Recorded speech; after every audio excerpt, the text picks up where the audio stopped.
স্বাগত নিউজ 24 সকালের সংবাদে আপনাদের সাথে আছি রাশেদ ইমাম। জীববৈচিত্র্য সংরক্ষণে বাংলাদেশ সরকার আন্তরিকভাবে কাজ করে যাচ্ছে জানিয়ে বৈশ্বিক জীববৈচিত্র্য রক্ষায় বিশ্ব নেতাদের এক হয়ে কাজ করার আহ্বান জানিয়েছেন প্রধানমন্ত্রী শেখ হাসিনা। বৃহস্পতিবার বাংলাদেশ সময় রাত 2:30টায় প্রধানমন্ত্রীর দেয়া ভাষণ জাতিসংঘের জীববৈচিত্র্য সামিটে প্রচার করা হয়। ভার্চুয়াল এই আলোচনায় বিশ্বের বিভিন্ন দেশের রাষ্ট্রনেতারা বক্তব্য রাখেন। এ সময় প্রধানমন্ত্রী জানান, বাংলাদেশে 5% নদী ও সামুদ্রিক এলাকাকে সংরক্ষিত ঘোষণা করা হয়েছে। এ সময় মহামারীর এই কঠিন সময়েও পরিবেশগত সুরক্ষার বিষয়টি দেশের রাষ্ট্রীয় নীতিতে গুরুত্বপূর্ণ অবস্থানে রয়েছে বলেও জানান তিনি।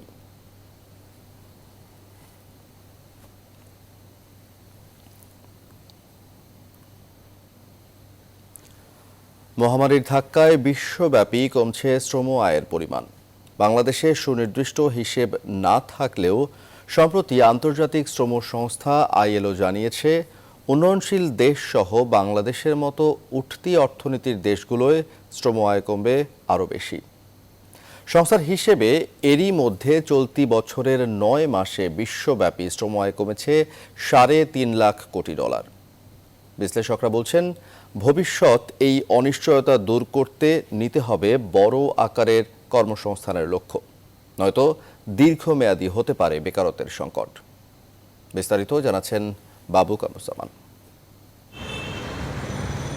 মহামারীর ধাক্কায় পছন্দের কাজ পাওয়া তো দূরে থাক, উল্টো কাজ হারিয়েছেন অনেকেই। বিশেষ করে যারা দৈনিক মজুরি ভিত্তিতে বা খণ্ডকালীন কাজ করেন। করোনার ছোবলে এমন অনানুষ্ঠানিক খাতেই কাজ হারিয়েছেন প্রায় 1 কোটি মানুষ।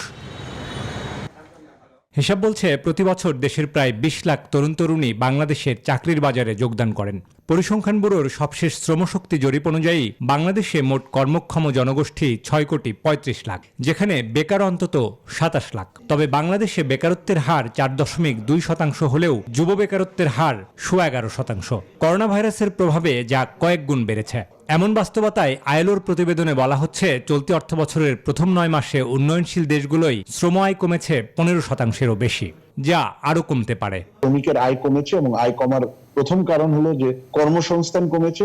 যে কর্মসংস্থানগুলো হারিয়ে গেছে এপ্রিল-মে মাসে পার্মানেন্টলি বা টেম্পোরারিলি, তাদের বেশিরভাগই এখনো কর্মসংস্থানে ফেরত আসতে পারেনি। আমাদেরকে এমপ্লয়মেন্ট প্রোটেকশন এবং এমপ্লয়মেন্ট রিজারেকশন বা পুনরুদ্ধার, এই দিকে আমাদেরকে খুব নজর দিতে হবে। সরকার, সেক্টর, তারপর হচ্ছে ব্যাংকস, যারা পলিসি তৈরি করেন এবং বাস্তবায়ন, সবাই মিলে একটা সমন্বিত প্রচেষ্টা কিন্তু আমাদের নিতে হবে, যাতে আমরা এই কর্মসংস্থানকে বৃদ্ধি করতে পারি যতটুকু সম্ভব এই পরিস্থিতি। শ্রম আয়ের এমন অনিশ্চয়তা কাটাতে কর্মসংস্থান নিয়ে সুনির্দিষ্ট নীতিমালা এবং খাতভিত্তিক কাজের সুযোগ তৈরির তাগিদ এই বিশেষজ্ঞের। কর্মসংস্থানবিহীন না হয় এবং তার জন্য প্রয়োজন যেসব খাতে যুবকদের কর্মসংস্থান বেশি হতে পারে, সেই ধরনের খাতগুলোকে প্রবৃদ্ধির সুযোগ করে দেওয়া। রাজধানীতে একটু একটু করে কর্মব্যস্ততা বাড়লেও গেল কয়েক মাসে ব্যবসা না হওয়ায় কর্মী ছাঁটাই এবং বেতন কমিয়েছেন অনেক বড়, মাঝারি ও ছোট কোম্পানিও। বাবু কামরুজ্জামান, নিউজ 24, ঢাকা। প্রায় 4 মাস ধরে বন্ধ পদ্মা সেতুতে স্প্যান বসানোর কাজ। করোনা প্রভাবের পাশাপাশি উত্তাল নদীর কারণে গতি কমেছে এই মেগা প্রকল্পে। এর মধ্যেও মূল সেতুর 90% কাজ শেষ।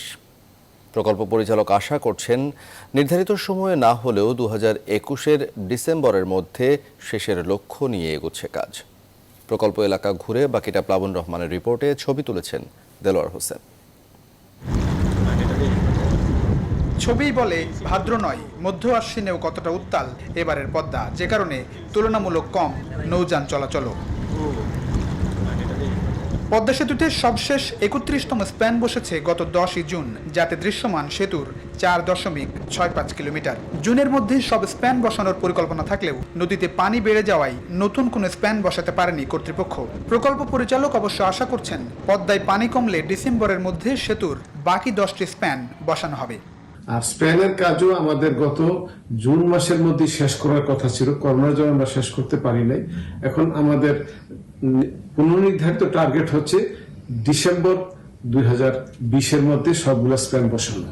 স্প্যান বসানো বন্ধ থাকলেও থেমে নেই প্রকল্পের কাজ। পদ্মা সেতুর উপরে উঠলে মনে হতে পারে একেবারে শেষের দিকে সেতুর কাজ, যেখানে স্বাস্থ্যবিধি মেনে চীনা কর্মকর্তাদের তত্ত্বাবধানে সড়ক নির্মাণ কাজে ব্যস্ত শ্রমিকরা। দিনরাত 24 ঘন্টা কাজ করি। করোনার ইসে আমাদের শ্রমিক কিছুটা শর্ট আছে, যার কারণে এই কাজের অগ্রগতি কিছুটা কম। আগামী বছরের জুনে প্রকল্প শেষের লক্ষ্য থাকলেও করোনার বাস্তবতা তা পিছিয়ে দিয়েছে। আমাদের কাজের নির্ধারিত সময়সীমা জুন 2021, কিন্তু এর মধ্যে পারা যাবে না, কারণ করোনা এবং বন্যা আমাদেরকে পিছিয়ে দিচ্ছে। আমরা চেষ্টা করছি 2021-এর ডিসেম্বরের মধ্যে কাজ শেষ করার জন্য। হয়তো এটা জানুয়ারি ফেব্রুয়ারিও চলে যেতে পারে। ফলে 2022 সালের মধ্যেই দেশের দীর্ঘতম দ্বিতলে সেতুতে যান চলাচলের স্বপ্ন দেখতেই পারে দেশের মানুষ। 2021 সালের জুনের মধ্যে পদ্মা সেতুর ওপরের এই সড়ক যানবাহনের জন্য খুলে দেওয়ার লক্ষ্য ছিল সরকারের, কিন্তু করোনা বাস্তবতায় এখন সেই লক্ষ্য গিয়েছে 2022 সালে। তার মধ্যেও কাজ শেষ হবে কিনা প্রকল্প সংশ্লিষ্টরা তাকিয়ে থাকছেন করোনা পরিস্থিতির উন্নতির উপর। প্লাবন রহমান, নিউজ 24, পদ্মা সেতু প্রকল্প, জাজিরা, শরীয়তপুর। কবে হবে এইচএসসি পরীক্ষা, কিংবা পরীক্ষা না নিয়েও কিভাবে শিক্ষার্থীদের পাশ করানো যায় সেই বিষয়ে সরকারের চূড়ান্ত সিদ্ধান্ত জানা যাবে আগামী সপ্তাহেই। শিক্ষামন্ত্রী দীপু মনি অনলাইনে সাংবাদিকদের সাথে মত বিনিময় করে এমন তথ্য জানিয়েছেন। বলেছেন, কমপক্ষে 4 সপ্তাহ সময় দিয়েই পরীক্ষার সূচি ঘোষণা করার পরিকল্পনা রয়েছে তাদের। মন্ত্রী জানান, করোনাকালীন ছুটির মেয়াদ বাড়ানো ছাড়া এই মুহূর্তে বিকল্প নেই সামনে। সুলতান আহমেদ জানাচ্ছেন বিস্তারিত। ক্লাসে শিক্ষার্থীদের সরব উপস্থিতি বন্ধ রয়েছে প্রায় 7 মাস। করোনা ভাইরাসের আতঙ্কে চলতি বছরের 17 মার্চ থেকে বন্ধ রয়েছে সব শিক্ষা প্রতিষ্ঠান। প্রাক প্রাথমিক থেকে বিশ্ববিদ্যালয়ে পড়ুয়া প্রায় 5 কোটি শিক্ষার্থী এখন তাকিয়ে সরকারের নির্দেশনার দিকে। এর মধ্যে সামনে পরীক্ষা নিয়ে অপেক্ষার প্রহর যেন কাটছেই না উচ্চ মাধ্যমিক পরীক্ষার্থীদের। সারা দেশের শিক্ষার্থীদের অপেক্ষা আরও কয়েকদিনের জন্য বাড়িয়ে দিলেন শিক্ষামন্ত্রী দীপু মনি। শিক্ষা নিয়ে কাজ করা সাংবাদিকদের সাথে এক মতবিনিময় সভায় তিনি জানালেন, উচ্চ মাধ্যমিক পরীক্ষার চূড়ান্ত সিদ্ধান্ত আসবে আগামী সোমবার। পরীক্ষা ছাড়াই মূল্যায়ন করার একটা সম্ভাবনা তো থেকেই যাচ্ছে। আমাদের যদি নেওয়া সম্ভব হয়, তাহলে কি কি কতটুকু সম্ভব হতে পারে, আমরা এর সবকিছু খুব পরিশ্রম করে আমরা এগুলোর একেবারে সুনির্দিষ্ট পুরো ঠিক করেছি। আর আমি আশা করছি আগামী সপ্তাহের সোম মঙ্গলবারের মধ্যে আমরা এই বিষয়টি সুনির্দিষ্টভাবে ঘোষণা করতে পারবো। এ সময় সাংবাদিকদের প্রশ্ন বানে পড়েন শিক্ষামন্ত্রী। শিক্ষা প্রতিষ্ঠান কবে খোলা হবে এমন প্রশ্নের জবাবেও চূড়ান্ত কিছু জানাতে পারেননি তিনি। বলেন, একজন শিক্ষার্থীও যেন বিদ্যালয়ে এসে ভাইরাসে আক্রান্ত না হয় সেই দিকে নজর রাখছেন তারা। এই মুহূর্তে খোলার মতো পরিস্থিতি নেই, এটি আপনারাও বলছেন। আমরা 2-1 জনের মধ্যে আমাকে মেসেজ পাঠিয়েছেন শিক্ষা প্রতিষ্ঠানের ছুটি বাড়ছে কিনা। তো ছুটি তো বাড়ছে, তাই না? বাড়তে তো হবে, তারিখটা আপনাদেরকে জানিয়ে দেবো। টিউশন ফির কারণে কোনো শিক্ষার্থীর কোনো পড়াশোনা যেন বন্ধ না হয়ে যায়, এই ব্যাপারটিতে নজর রাখা। এ সময় তিনি বেসরকারি স্কুলগুলোকে অভিভাবকদের সাথে বসে ফি কমানোরও পরামর্শ দেন। চলতি ছুটির মেয়াদ আরো বাড়বে বলেও জানান দীপু মনি। আপনাদের সকল। সুলতান আহমেদ, নিউজ 24, ঢাকা। এখনো লাগামহীন দেশের চালের বাজার। সরকার নির্ধারিত মূল্যকে ছাপিয়ে পাইকারি ও খুচরা বাজারে বাড়তি দামে বিক্রি হচ্ছে সব ধরনের চাল। চালের মূল্য বৃদ্ধির জন্য চাল ব্যবসায়ী ও মিল মালিকরা পরস্পরকে দায়ী করছেন। তবে কেউ কেউ বলছেন, চালের মূল্য নির্ধারণের সিদ্ধান্ত আরও আগে নেওয়া উচিত ছিল সরকারের। বাজার নিয়ন্ত্রণে প্রশাসনের শক্ত নজরদারির তাগিদ ভোক্তাদের। প্রতিনিধিদের তথ্য ও ছবিতে ডেস্ক রিপোর্ট। মিনিগেট ব্র্যান্ডের যেটা, সেটা 2575 টাকা 50 কেজির বস্তা। মাঝারি 28, সেটা হলো সর্বোচ্চ কোয়ালিটি যেটা, সেটা 2250 টাকা। মঙ্গলবার চালকল মালিক, পাইকারি ও খুচরা ব্যবসায়ীদের সঙ্গে বৈঠক শেষে খাদ্যমন্ত্রী সাধন চন্দ্র মজুমদার জানান, দেশে চালের পর্যাপ্ত মজুদ আছে। 15 দিন আগের দামে বিক্রি হবে চাল। সেই সঙ্গে মিলগেটে মাঝারি ও সরু চালের মূল্য নির্ধারণ করে দেয় মন্ত্রণালয়। নতুন দর অনুযায়ী প্রতি কেজি সরু মিনিকেট 51 টাকা 50 পয়সা এবং মাঝারি চাল প্রতি কেজি 45 টাকা। দেশের বৃহত্তম চালের মোকাম কুষ্টিয়ার খাজানগর। সরকার চালের দাম নির্ধারণ করে দিলেও উল্টো না কমে 2 দিনে বেড়েছে সব ধরনের চালের দাম। দিনাজপুরেও লাগামহীন চালের বাজার। পাইকারি ও খুচরা বাজারে গেল 15 দিন সব ধরনের চালের দাম কেজি প্রতি 2 থেকে 3 টাকা বেড়েছে। চালের মূল্য বৃদ্ধির জন্য চাল ব্যবসায়ী ও মিল মালিকরা পরস্পরকে দায়ী করছেন। তবে কেউ কেউ বলছেন চালের মূল্য নির্ধারণের সিদ্ধান্ত আরও আগে নেওয়া উচিত ছিল। বাজার কম বেশি করাটা হচ্ছে এরা যারা ব্যবসা করে, বড় বড় ব্যবসা, মিল ব্যবসা করে, তাদের উপর নির্ভর করে। চাল কিনে মনে করেন যে বেচবো, যে কাস্টমার দাম শুনেই পালাচ্ছে। বিভিন্ন মিল থেকে বিভিন্ন রেটে চাল আসতেছে, বাজারে মোটা চাল নাই, যার কারণে চালের দামটা আরো বেশি বাড়তেছে। আড়তদারদের ভাউচারগুলো চেক করলেই পাওয়া যাবে মিলরা কি দামে বিক্রি করে। চালের মূল্য যেটা নির্ধারণ করেছে এটা আরো অনেক আগেই করা হলে আরো ভালো হতো। একই চিত্র বন্দরনগরী চট্টগ্রামেও। সরকারের বেঁধে দেয়া চাল ছাড়া অন্য সবগুলো চালের দাম লাগামহীনভাবে বাড়ছে। 2575 টাকা যদি 52 টাকা রেট ওইখানে হয়ে যায়, তখন এখানে 1 কেজি চাউল আসবে যে 53-56 টাকা। প্রতিনিয়ত চাউলের দাম বাড়তেছে। সরকার একটা রেট নির্ধারণ করে দিচ্ছে, যার কারণে এখন আর রেট নামতেছে না। তবে দেশের বাজারে গরিবের চাল খ্যাত মোটা সিদ্ধ চালের সংকট এখনো কাটেনি।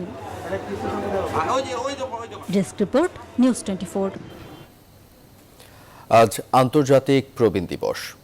এবারের প্রতিপাদ্য বৈশ্বিক মহামারীর বার্তা, প্রবীণ সেবায় নতুন মাত্রা। প্রবীণদের নিঃসঙ্গতা কমিয়ে তাদের শারীরিক ও মানসিক যত্নের জন্য প্রয়োজন তরুণদের নৈতিকতাবোধ। এছাড়াও প্রবীণদের সমস্যার সমাধানে সরকারকে গড়ে তুলতে হবে বিশেষ জনশক্তিও, এমনটি বলছেন বিশেষজ্ঞরা। অন্তরা বিশ্বাসের প্রতিবেদন।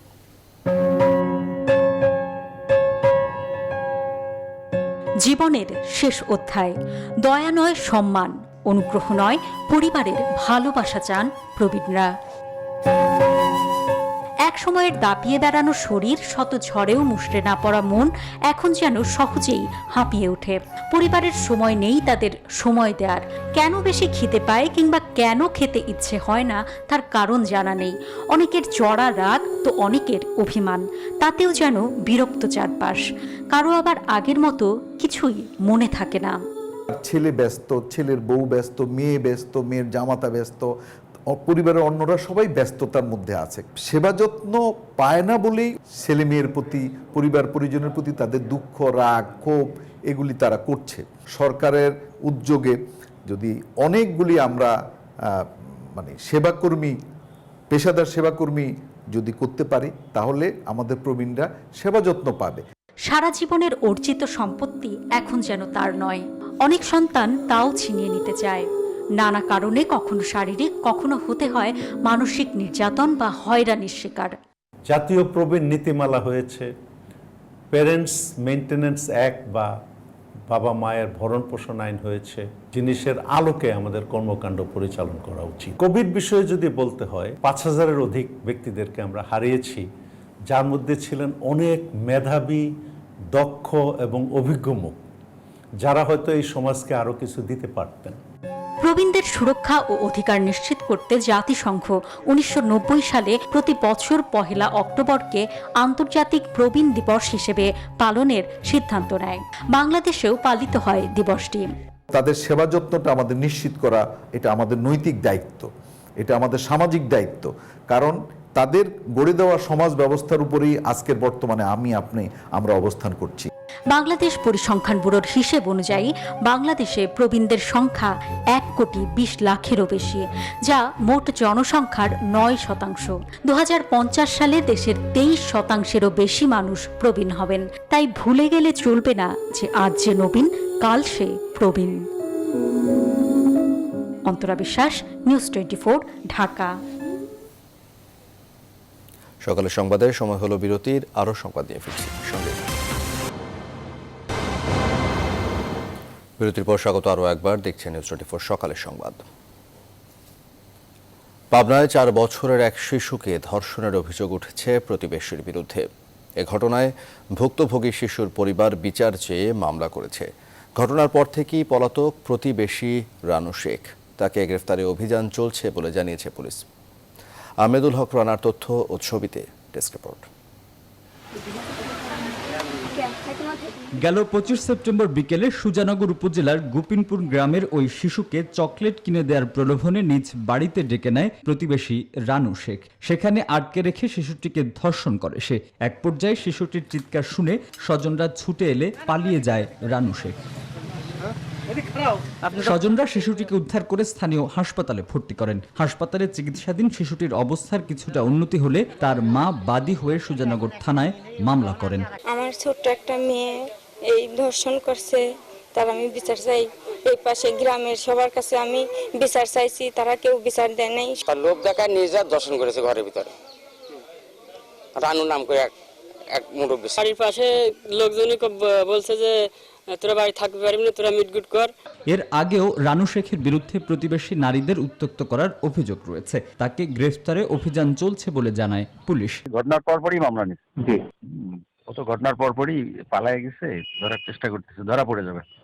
রানু শেখকে আইনের আওতায় এনে দৃষ্টান্তমূলক শাস্তির দাবি জানিয়েছেন স্বজন ও প্রতিবেশীরা। Desk report, news 24। লালমনিরহাটে তিস্তা নদীর ভাঙন অব্যাহত রয়েছে। গেল কয়েকদিনের ভাঙনে নদীগর্ভে বিলীন হয়েছে নদী তীরবর্তী বেশ কয়েকটি গ্রামের কয়েকশো ঘরবাড়ি, ফসলি জমি। প্রায় 5 কোটি টাকা ব্যয়ে নির্মিত তিস্তা পাড়ের মহিষখোঁচা ইউনিয়নের সলিডিস্পার বাঁধের বেশ কিছু অংশ নদীতে চলে গেছে। এ অবস্থায় ভাঙন আতঙ্কে দিন কাটাচ্ছেন তিস্তা পাড়ের মানুষ। রেজাউল করিম মানিকের তথ্য ও চিত্রে ডেস্ক রিপোর্ট।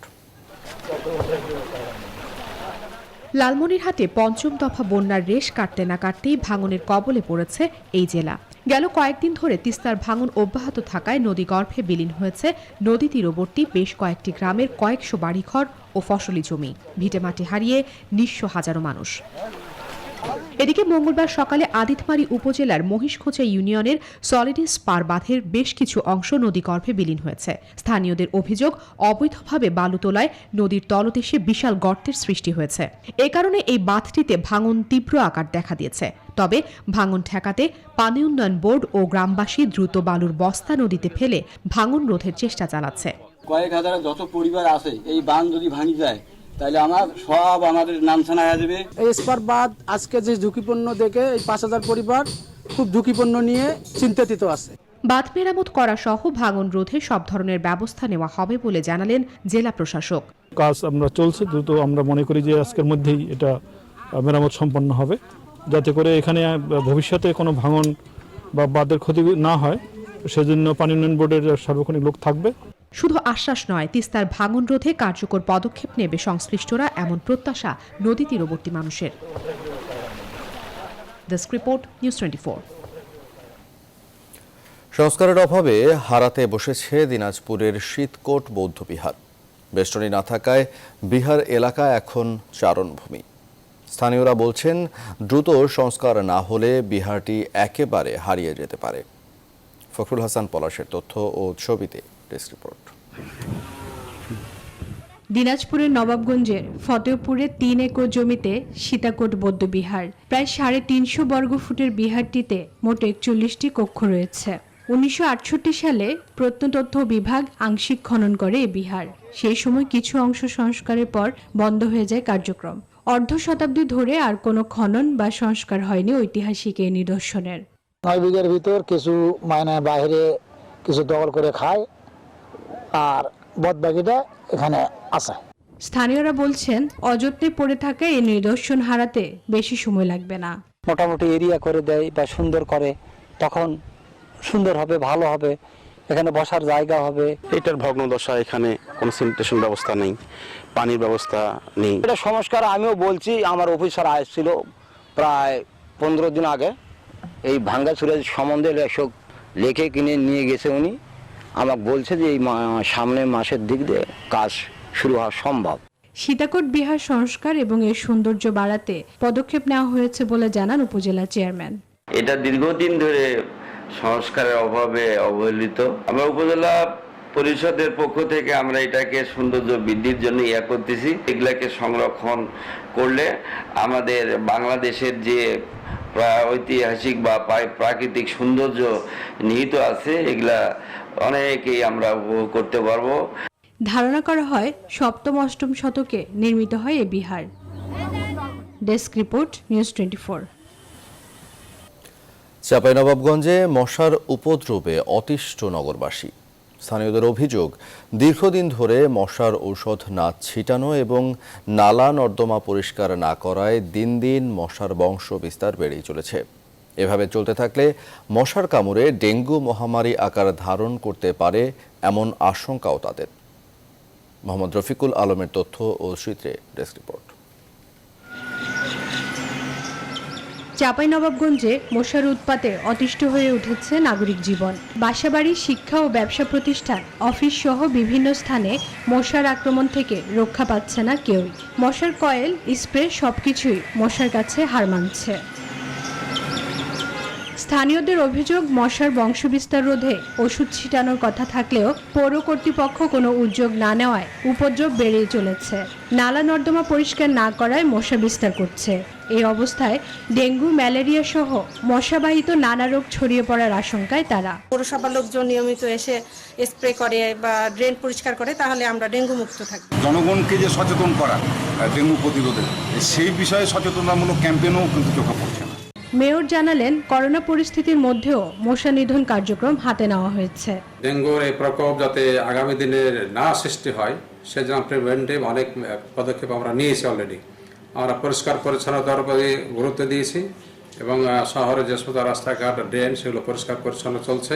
তবে ডেঙ্গু মোকাবেলায় এডিস মশা নিধন সহ জনসচেতনতা বৃদ্ধি করা প্রয়োজন বলে মনে করেন সিভিল সার্জন। নিয়মিত যদি যেগুলো ডেঙ্গু সচেতনতা যে মাপকাঠিগুলো আছে সেগুলো যদি আমরা যদি অ্যাড্রেস ঠিক মতো করতে পারি, অবশ্যই আমরা ডেঙ্গু থেকে মুক্ত থাকবো। জনদুর্ভোগ কমাতে নিয়মিত মশা নিধনকারী ওষুধ প্রয়োগ করা সহ নানা উদ্যোগ নিবে সংশ্লিষ্টরা, এমন প্রত্যাশায় ভুক্তভোগীরা। Desk report, news 24। এবারে মার্কিন নির্বাচন প্রসঙ্গ। দর্শক, যুক্তরাষ্ট্র নির্বাচনের সবশেষ খবর জানাতে নিউ ইয়র্ক থেকে আমাদের সাথে যুক্ত হচ্ছেন সহকর্মী সুলতানুর রহমান। সুলতানুর রহমান, স্বাগত আপনাকে। নিশ্চয়ই শুনতে পাচ্ছেন সুলতানুর রহমান। আপনার কাছ থেকে জানতে চাইছি যে দুই প্রার্থীর বিতর্ক নিয়ে এখনও চলছে নানামুখী আলোচনা, এবং এই বিতর্ক নিয়ে এবং এই আলোচনাগুলো আসলে এই মুহূর্তে মার্কিন ভোটারদের উপরে কি ধরনের প্রভাব ফেলছে দর্শকদের জানাবেন। এটা আসলে গতকাল যেই বিতর্কটি হয়েছে, বলা হচ্ছে এটি টোটাল ক্যাওয়াস।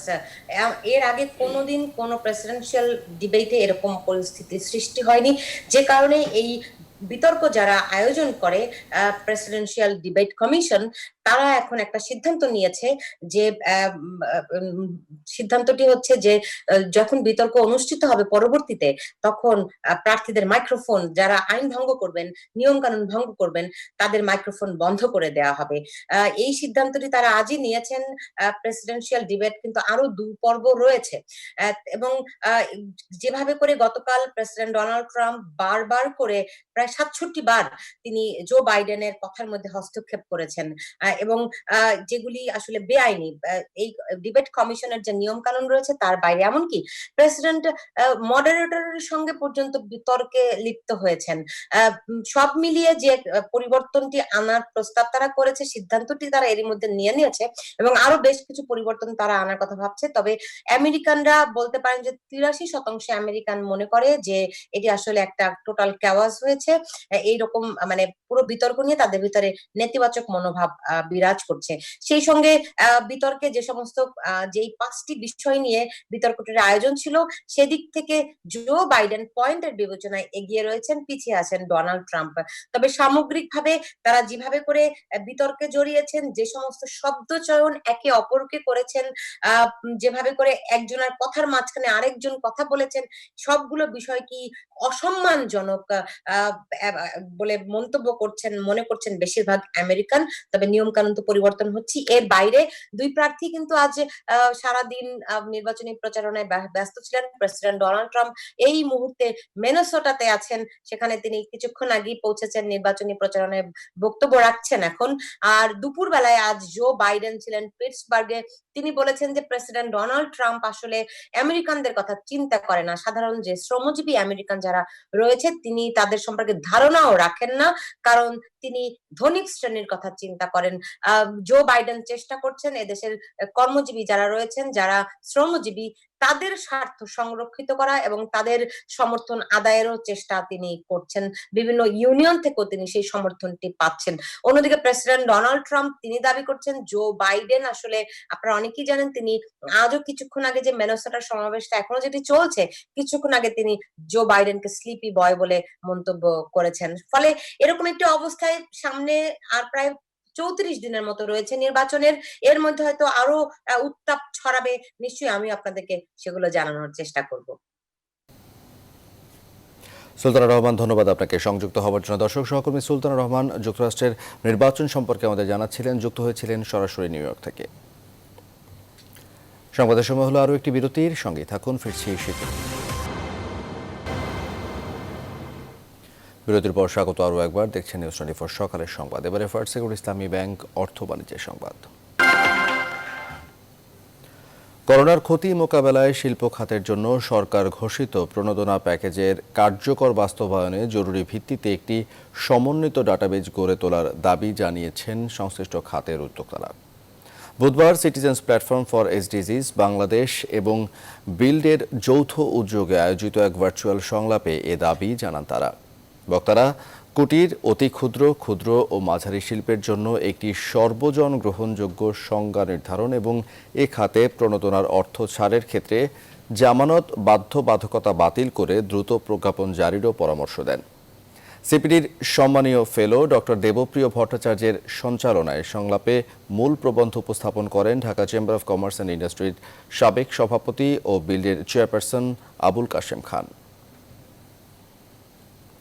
যদি আপনি বিবেচনা করেন তাহলে মোট যে বরাদ্দ সরকার দিয়েছে সেই বরাদ্দ অত্যন্ত সামান্য পরিমাণ গেছে কিন্তু এই ক্ষুদ্র এবং মাঝারি শিল্পে, এবং মাথাপিছু হিসেবে যদি দেখেন তাহলে খুবই সামান্য, কারণ এখানে তো মানুষ অনেক বেশি।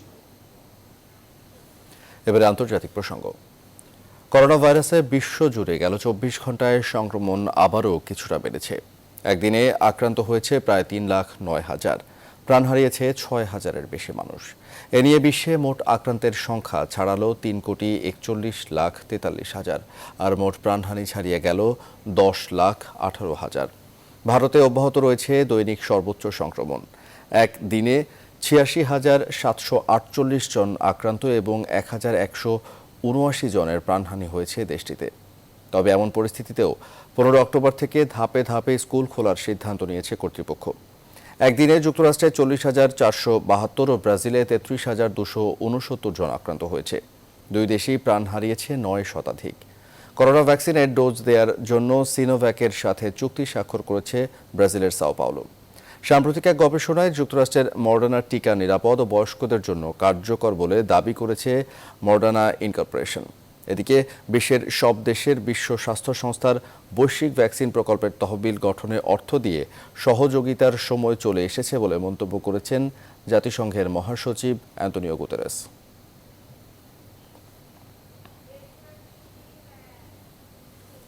সকালের সংবাদের সময় হলো আরও একটি বিরতির, ফিরছি শিগগিরই, সঙ্গেই থাকুন। বিরতির পর আবারও স্বাগত, দেখছেন নিউজ 24 সকালের সংবাদ। এবারে কৃষি সংবাদ। রাজশাহীতে পরীক্ষামূলক পাম চাষে মিলেছে সাফল্যের হাতছানি। সংশ্লিষ্টরা বলছেন বাংলাদেশে সম্ভাবনার দুয়ার খুলে দিতে পারে বাণিজ্যিক পাম চাষ। পতিত ও অনাবাদী জমি পাম চাষের আওতায় আনার সুপারিশ করেছেন বাংলাদেশ বিজ্ঞান ও শিল্প গবেষণা পরিষদের গবেষকরা।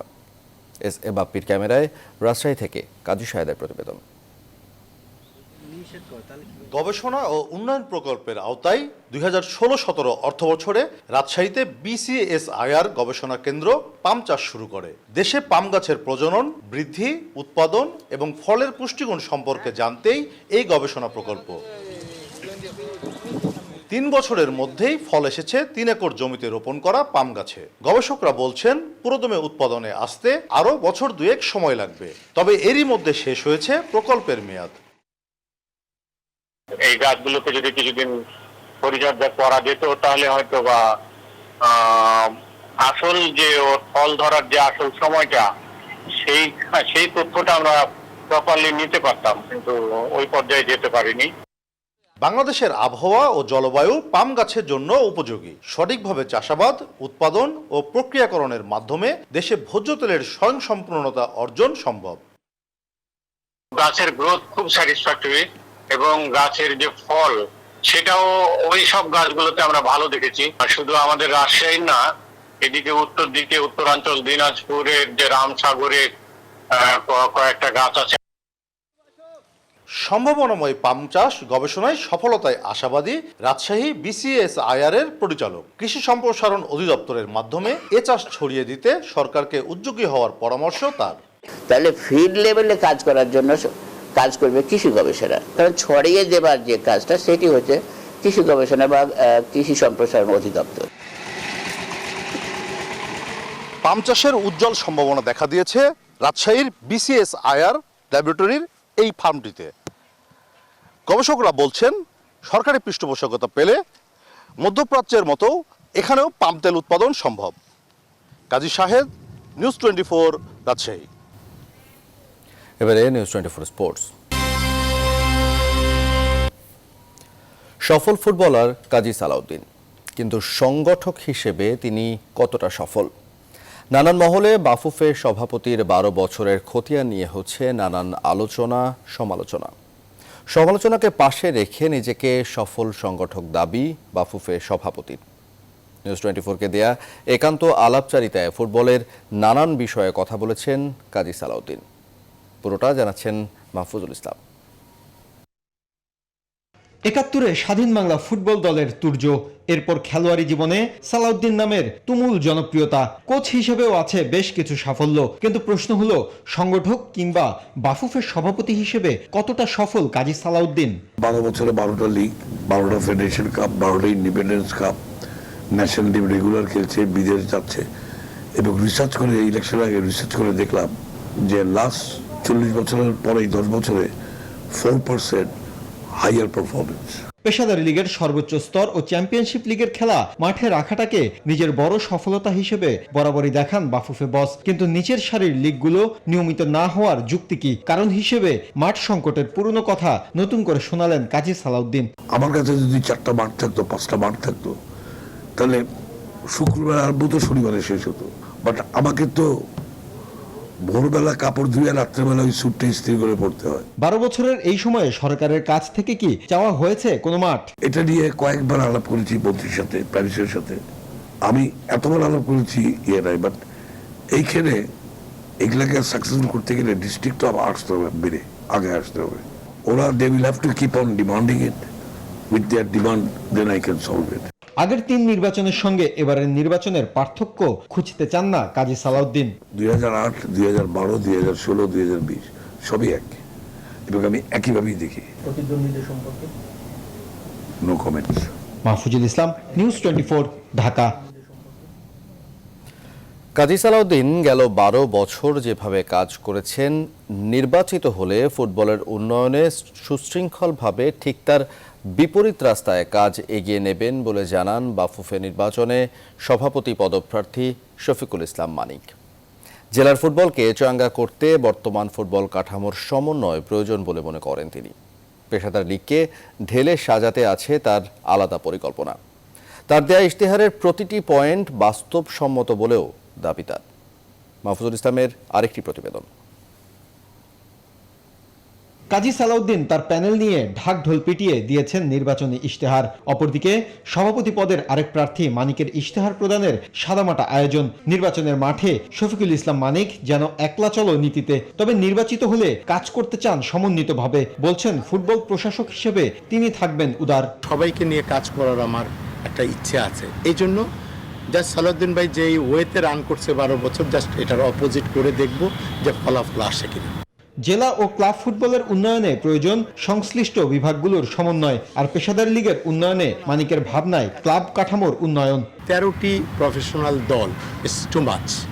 এটা জাপানও এত সাহস করে নাই কখনো, যখন জাপান প্রফেশনাল লিগে এসছে। অবকাঠামো ছাড়াই প্রফেশনাল ফুটবল বা চ্যাম্পিয়ন্স লিগগুলো খেলছে। তো আমি মনে করি যে এখানে হয়তো কিছুটা কাজ করার সুযোগ রয়েছে। ডিসি, এসপি সবাইকে সংশ্লিষ্ট করে যদি কাজ করা যায়, অবশ্যই ফুটবলে এগোনো সম্ভব হবে। মানিকের নির্বাচনী ইশতেহার ভীষণ 2033, নেই উচ্চাভিলাষ, নেই স্টেডিয়াম নির্মাণের রাতারাতি প্রতিশ্রুতি। 6 মাস 5 মাসও যদি দেয় তাহলে কিন্তু ফুটবল রান করতে পারে জেলা লিগের, পেশাদার লিগের যেটা হোম অ্যান্ড অ্যাওয়ের ইয়েতে, এটা তো খুব বেশি টিম, বেশি দলের প্রয়োজন হয়, বেশি 64টা স্টেডিয়াম আমার দরকার নেই, ওখানে হয়তো 8টা থেকে 10টা স্টেডিয়াম হলেই যথেষ্ট। আমি মনে করি এটা সমন্বয়ের প্রয়োজন রয়েছে। 3 অক্টোবর বাফুফের নির্বাচনে নীরব বিপ্লবের প্রত্যাশার কথাও জানান শফিকুল ইসলাম মানিক। আমি মাহফুজুল ইসলাম, নিউজ 24, ঢাকা। শেষ করব সকালের সংবাদ।